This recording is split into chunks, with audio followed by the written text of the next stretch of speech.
If you're wondering whether to join a varsity team in university, here are a bunch of things that you should consider so that you can make a more informed decision. If you don't know who I am, my name is Katkov. I'm the founder of UofTearless. I am also a rower at my university, so I have a pretty good idea of what the time commitment, the changes in lifestyle you will get if you end up being a varsity rower. I also did not row my freshman year, so I can really tell you the stark contrast between the two. The first thing to consider is going to be your time management and your commitment. Now, obviously, your commitment will vary depending on where you want to go with the sport, but as a pretty decent baseline, expect to be fully committed to showing up to every practice and to showing up to every tournament. Obviously, if you're injured or you're sick, that's a different story. But for the rest of the time, you're going to be expected to show up because that is your job now. So I'm just gonna riff a little bit on what it's like to be a rower in university, but this also applies to other varsity sports.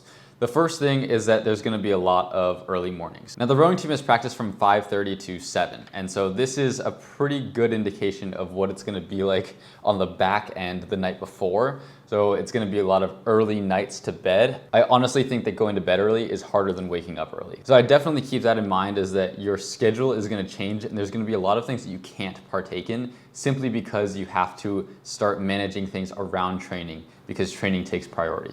You have a much more rigid schedule, you get a lot of reduced flexibility, and you're going to be away for a lot of the team competitions. Just keep that in mind too. During the rowing season, we're away almost every Saturday for a string of like 2 months because we have regattas every single weekend. For everyone who doesn't know what a regatta is, it's basically a boat race. This also means that you might have competition during breaks, like winter break, or we have these things called reading weeks, which are basically a week where students can catch up on academics.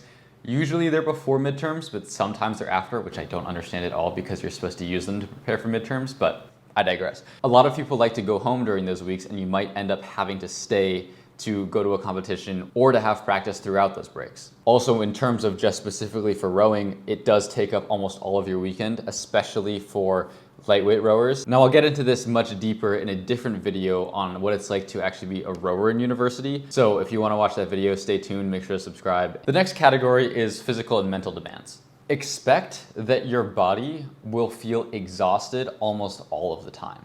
And you think you know what being exhausted feels like until you go through university with not as much sleep as you should get, being absolutely crushed by academics, and being physically crushed by your workouts.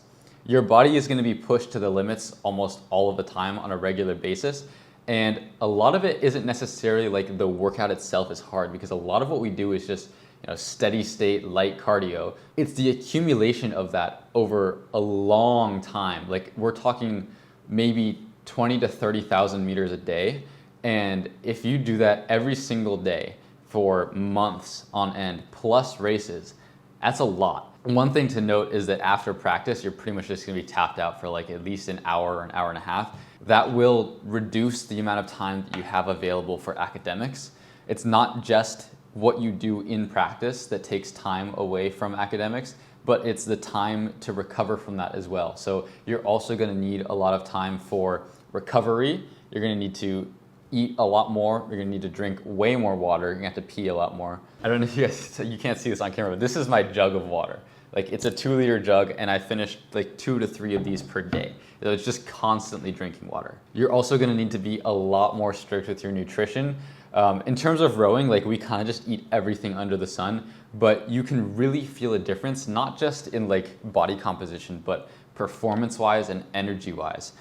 What you eat will drastically affect how you perform mentally and physically. So mentally in the classroom and physically in practice. Now, I know I'm just going through all the downsides right now, but I will promise you get to the pros of being an athlete. That being said, you will also face a lot of mental stress, and you have to have a very strong mental fortitude to be able to be a varsity athlete, to be able to do a sport in addition to academics.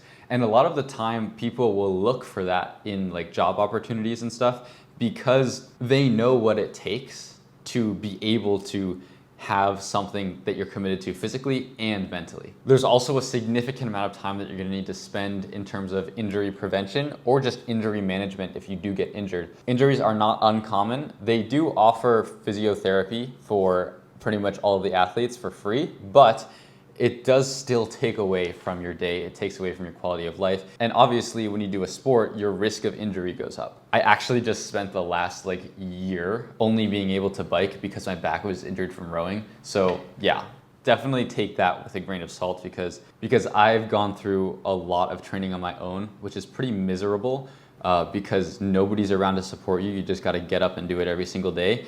And you can't even do the movement that you like doing. I'm not really a fan of biking.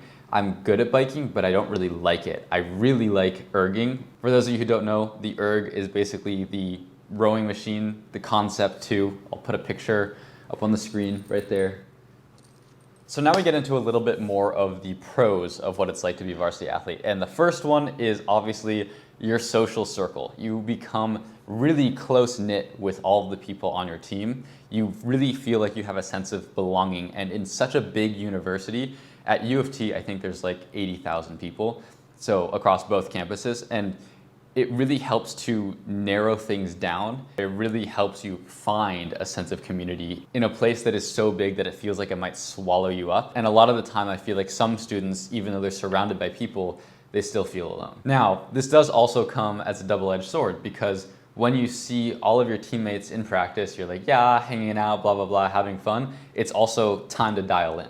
And outside of that, you're not gonna have a lot of time to see them. You're not gonna have a lot of time to see your other friends. So you do end up becoming really close with the friends that you make on the team, with all of your teammates, but it is also somewhat difficult to maintain relationships outside of that because you're so consumed and it takes so much time. But you'll also find that you can go study with all of your other friends. You will have time to go out and hang out with friends, just maybe not during your competitive season. And that's okay. They just need to understand that and they need to be willing to put your relationship on somewhat of a step back, not necessarily a pause, but for example, I text my friends maybe 2 to 3 times a day on the regular. And some of you might say that seems like a lot. Some of you might say that that doesn't seem like anything. For me, it is a lot, but I see communication as a sign of respect. Giving someone your time is a sign of respect. So I try to get back to people fairly often. I'm pretty responsive, but during the competitive season,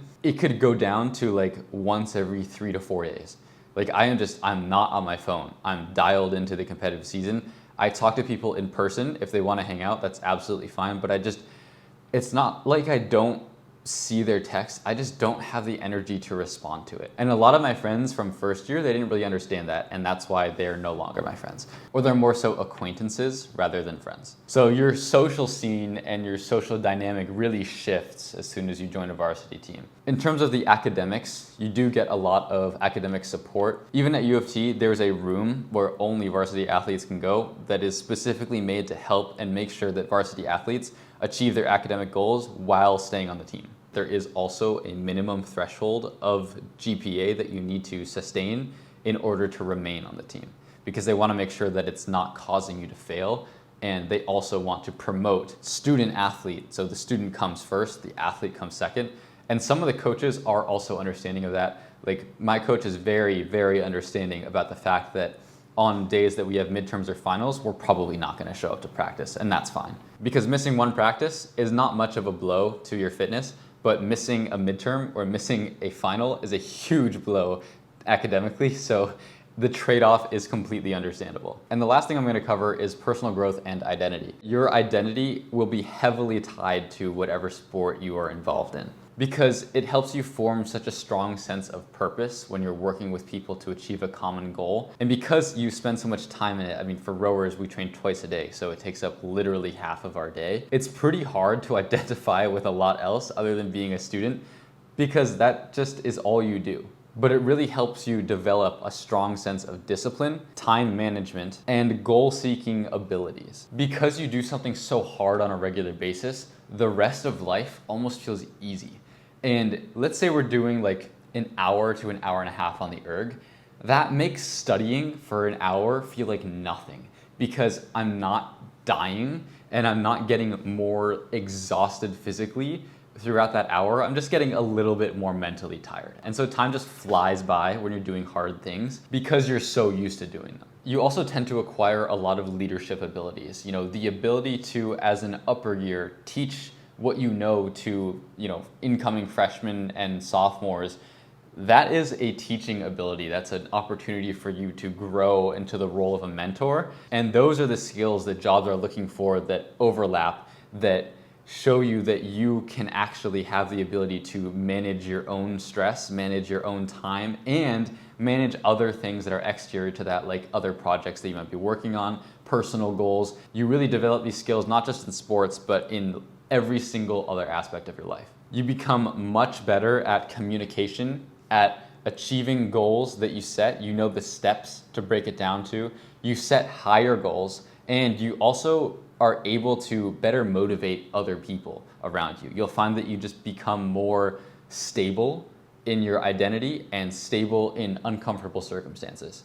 Being a varsity athlete really teaches you to deal with adversity and almost become comfortable in the uncomfortable, if that's like the cliche that everybody says. It really does change you for the better, I believe. It also opens the door for a lot of other opportunities, like networking opportunities or jobs/career paths. People really do respect the fact that you are able to handle a lot more than just going through school. If you can go through school and you can perform at a high level in other areas of your life, that makes you a much more well-rounded person. So these are a few things to consider. In terms of summarizing all of this, I would just say, like, expect to not have a lot of free time. Expect to suffer a little bit and have to spend a lot of time in just prevention of injury and also training with the team. But it does give you a really strong sense of connection, a good social circle, a network of people to be with. It helps you form your identity, and it also helps you develop other skills like being more disciplined, goal setting, communication, all those things that would open the doors for other opportunities in the future, and also be able to teach what you know and be more secure in more uncomfortable positions. Some days it will suck, and some days it will be the best day of your life. All it does is extend the extremes. So instead of swinging between little fluctuations, you'll know that things can get a lot worse, but things can also get a lot better. I hope this video cleared up some things for you. As always, if you're new to the Tearless tribe, be sure to subscribe. We love you guys and make these videos because there are a lot of students out there that are stressed, and I don't want you to be one of them. And if you are old, you're an OG subscriber, you're an OG follower, thank you for all the support. I love you too, and I will see you in the next one. Peace.